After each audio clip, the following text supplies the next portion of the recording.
In progress. Olá, gente. Nós nos reunimos em mais uma quarta-feira aqui em Brasília para prosseguirmos nos comentários do livro Mestre de Amor, do Divaldo Franco, pela Joana de Ângeles. Hoje, introduzindo o capítulo de número 7, denominado Culto da Oração. Vamos dar início? Quando a aflição te visite o trabalho, desferindo golpes no teu coração ou conduzindo-te a sugestões do mal, recorda-te da oração singela, à disposição de todos.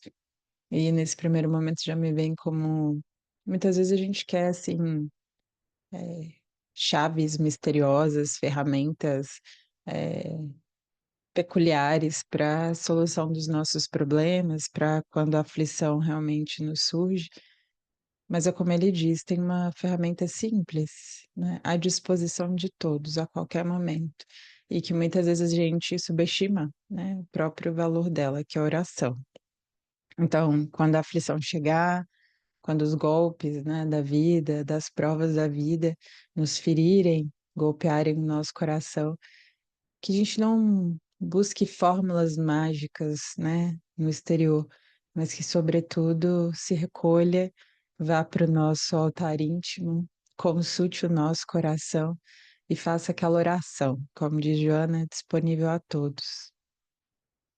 Semelhante a um unguento sublime, não somente cicatriza o peito em chaga aberta, como vitaliza os melhores sonhos perturbados pela nuvem sombria do desespero, devolvendo a esperança e a paz. Olha que belo, né? Enquanto eu lia, algumas imagens me surgiram, né, à mente, e de verdade a oração é isso, né? O peito aberto, muitas vezes em chaga viva, né? Em dores profundas, e é como se fosse um unguento, como se fosse realmente aquela substância que vai balsamizando as nossas dores, né, ali em carne viva, e que muitas vezes é isso, né, logo após realmente uma prova dessas, após uma situação mais conflituosa, mais desafiadora, interiormente nós não estamos senão com chagas abertas, né, em carne viva, e oração seria quase como esse remedinho mesmo, balsamizador que a gente passa em cima dessa ferida aberta. E mais, né, olha que belo, vitaliza os melhores sonhos perturbados pela nuvem sombria do desespero. E a grande verdade, e o Chico muito bem falava isso, tudo passa, né? Os momentos desafiadores também vão passar, mas é como se a gente tivesse ali realmente no meio do redemoinho, né, ali de uma prova mais desafiadora, de uma situação mais difícil, mais constrangedora, como se a gente não pudesse ver o entorno, né? E muito fixados naquilo, nessa nuvem que, como ela falou, nuvem sombria do desespero, mas que também vai passar, é uma nuvem, é só uma nuvem. É como se a gente não conseguisse ver além, não conseguisse ver ao redor, não conseguisse ver sobretudo de cima, né? Então, a oração é uma forma da gente se conectar a esse nosso centro. E mesmo ali, né, no meio do furacão, é possível encontrar esse centro, né, mais estático mesmo, mais imutável, mais atemporal, que não muda. E é como se, né, mesmo existindo essa nuvem do desespero que é passageira, mas que muitas vezes nos ocorre, é como se a oração realmente devolvesse essa esperança e essa paz, né, para que os nossos melhores sonhos, eh, não realmente sejam comprometidos, em definitivo, por conta de uma nuvem passageira, porque a grande verdade é isso, muitas vezes, eh, as experiências são tão difíceis, nos parecem tão desoladoras que mesmo muito passageiras, a gente não dá conta, né, se perde ali no meio daquilo tudo, daquele furacão, e acaba sendo levado também. E os nossos melhores sonhos, as nossas ânsias, né, mais profundas de se tornar seres humanos melhores, mais dignos, mais evoluídos, acaba indo junto, muitas vezes, com essas perturbações, e não deveria ser, né? Então, a oração traz isso de devolver esse centro, mesmo quando a nuvem perturbadora nos alcança, de algum modo. Anjo benfazejo, a oração apaga as labaredas do crime em começo, improvisando recursos de salvação, para que a serenidade retorne, santificante, à direção da consciência. E quantas vezes a gente não perde, muitas vezes, uma encarnação inteira por conta de alguns segundos de inconsciência e de más, decisões, muito impulsivas, né. Então que na verdade também aqui, nós possamos nos utilizar dessa ferramenta tão bonita que é a oração. Olha só, ela apaga, olha que belo, né, que Joana vem descrever, a oração apaga as labaredas do crime em começo. E já iniciando essa época de preparação, principalmente aqui no Cerrado, né, contra as queimadas que realmente devastam muito, eh, me lembrou aqui, me veio aqui na cabeça uma curiosa mensagem, né, uma propaganda que eles dizem que a gente sempre sabe onde o incêndio teve início, mas nunca onde será o fim dele. Porque o fogo também tem esse poder de devastar, né. E muitas vezes com as nossas palavras, com os nossos impulsos, a gente pode trazer isso para a nossa vida, né, dessas queimadas que muitas vezes é isso, né, acontece uma perturbação, acontece uma palavra ali mal colocada, né, acontece uma ação mais impulsiva e oração nos traria de volta a esse centro mesmo, apagando as labaredas do crime em começo, porque a grande verdade é que muitas vezes nessa impulsividade a gente sabe onde o ato ele começou, mas não sabe quais serão as consequências, né, disso tudo, porque na verdade vai perdendo o controle. E aí quando viu, a gente perdeu muitas vezes a encarnação inteira, ou terá, né, que de forma muito sofrida ali pela dor, né, de ir revisitando todos esses lugares e construindo aquilo que em segundos foi devastado. Então veja, a natureza mostra muito isso, o quanto é muitas vezes criterioso, difícil, né, essa construção diária, constante de algo sólido, de algo bonito, né, sejam relações, seja uma família, seja um trabalho, né, nas mais diferentes âmbitos, seja um trabalho profissional ou mesmo um trabalho voluntário, para muitas vezes em questão de segundos, né, uma palavra mal colocada, algum ato menos digno, e haveremos, né, de realmente ter que sanar todas essas incorreções, né, todo esse fogo que muitas vezes a gente lançou na nossa marcha, no nosso caminho, e isso muitas vezes vai demorar demais, né.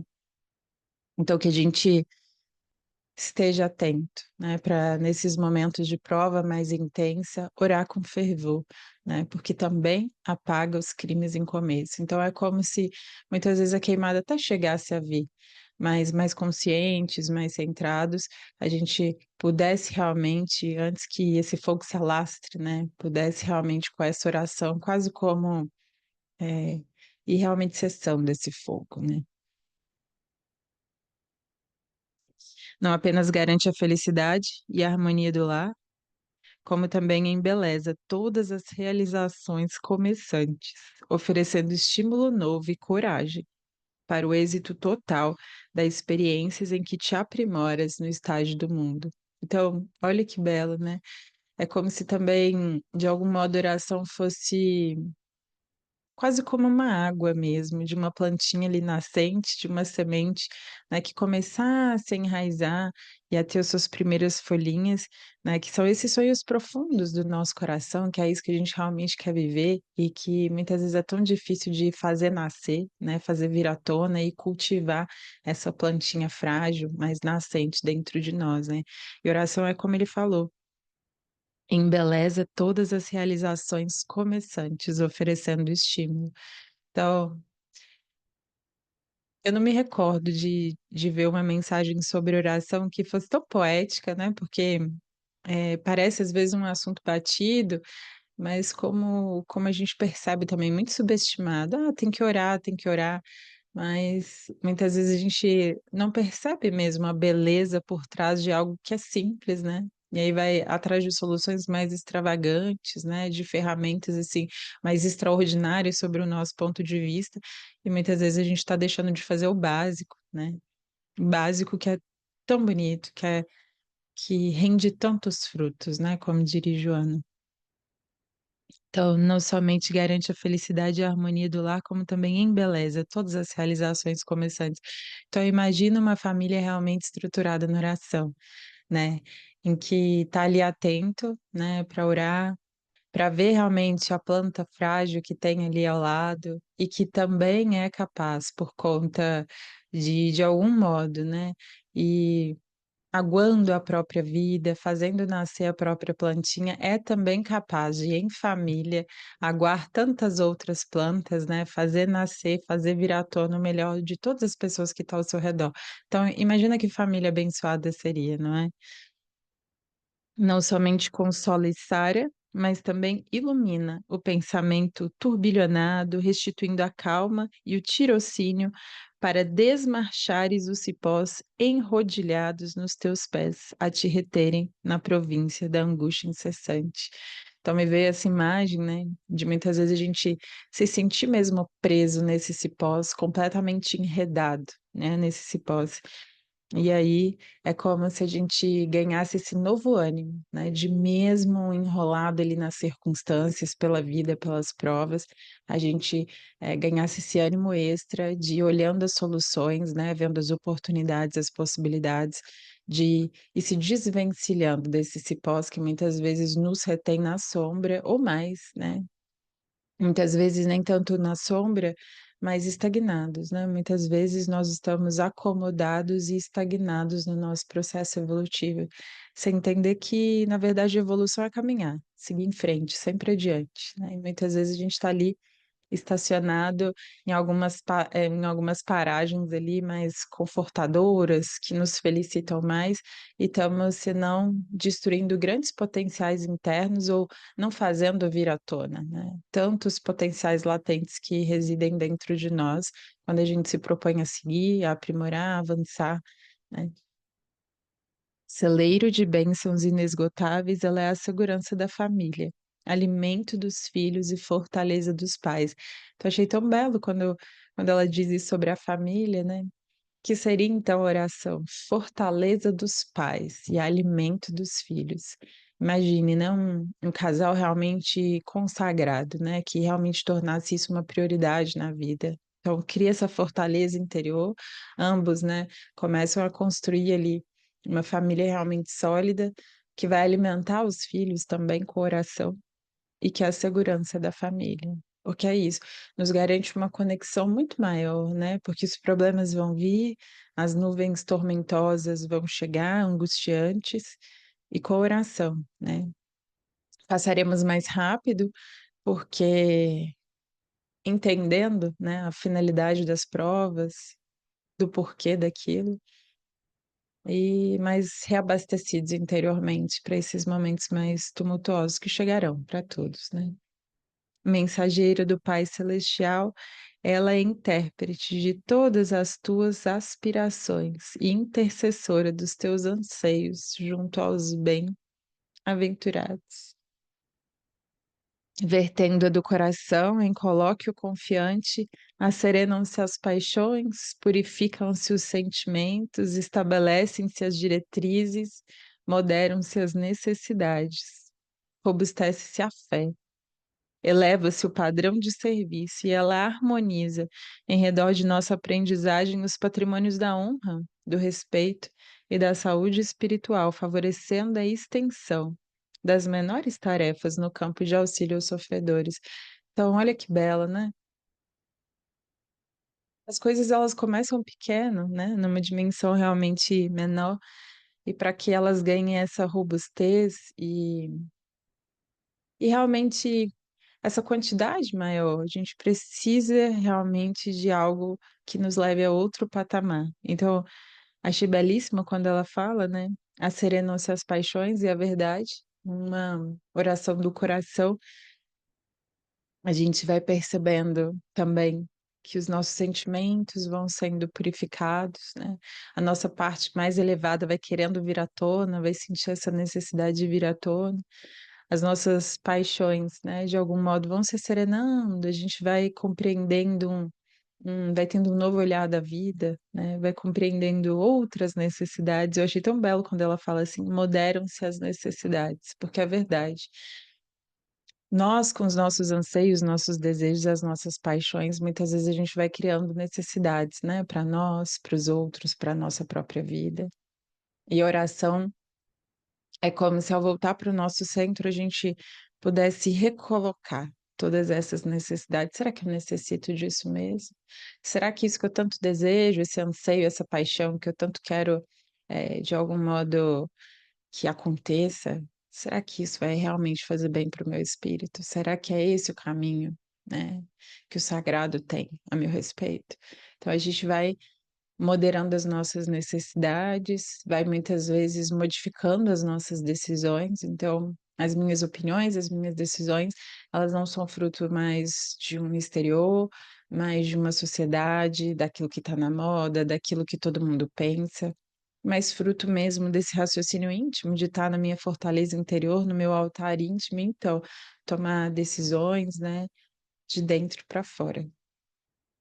E oração tem isso mesmo, de nos trazer para esse altar íntimo, né, que está construído dentro de nós, né, como diria Teresa de Ávila, essa fortaleza interior que ninguém há de nos tirar e que é construção nossa.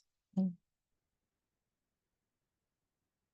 Esposando-a, dilatam-se os minutos que se enriquecem de experiências sublimes, fazendo a vida mais nobre e digna. E é como umas gotas de remédio mesmo, purificadoras, né? Cheia desse amor incondicional que é um tempinho, muitas vezes, que em geral a gente diz que não tem nessa vida atribulada, né? Cheio de responsabilidades, de compromissos. É um pequeno momentinho, um pequeno ágape ali, uma pequena conexão de poucos minutos, mas que vai reabastecer o nosso dia inteiro, né? E muitas vezes, quiçá, muitos e muitos dias, uma semana inteira, né? Dilatam-se os minutos, que se enriquecem de experiências sublimes. Então, o tempo passa a ser outro também, né? Então, não mais aquele tempo do relógio, mas um pequeno momento que dedicado a esse altar íntimo há de ter cada vez mais consequências visíveis fora de nós, né? E por isso esse incentivo sempre é uma ferramenta tão simples, por que não a utilizá-la com frequência, né? Na terra, o cristão é qual oásis fértil na aridez dos sentimentos. Então, eu gosto quando ela evoca essas mensagens, né? Essas imagens dentro de nós. Um deserto árido, né? Sem vegetação, né? Sem água, mas mesmo no meio desse deserto árido, né? Intenso, um oásis, né? Um lugar ali para repousar o nosso coração. E ele é interior, né? Isso que é bonito. E ele é interior, cheio de água, cheio de árvores, mesmo em um deserto muito árido e sem água.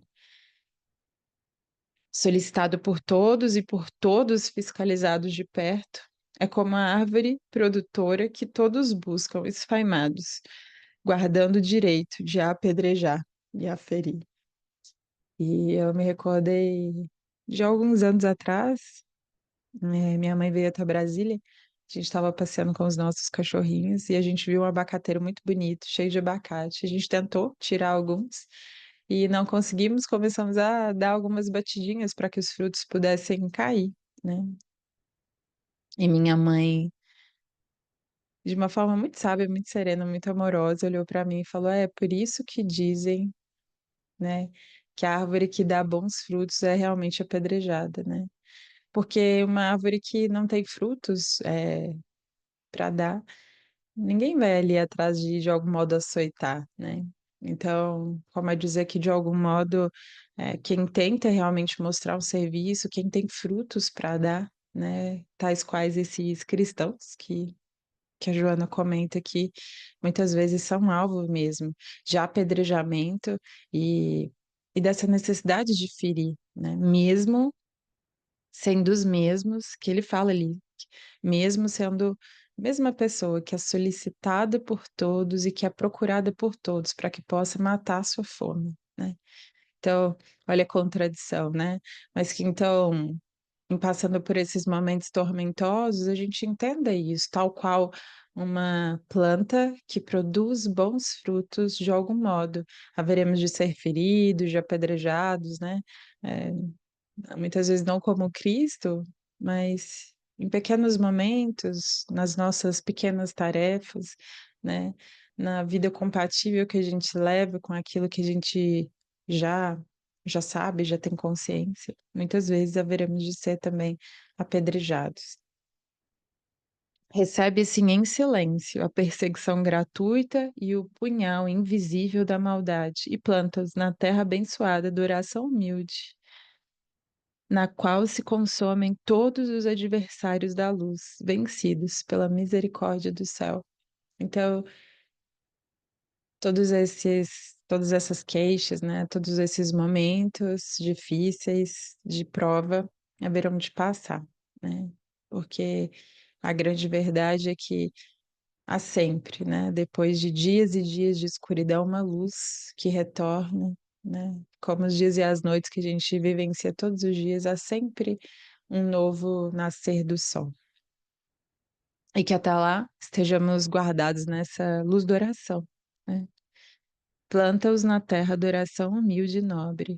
Então, a gente não recebe a perseguição perseguindo. A gente não recebe muitas vezes palavras rudes e duras retornando, né? A gente pega tudo isso e é tão bonito, tem uma mensagem do Emmanuel que chama Monturo.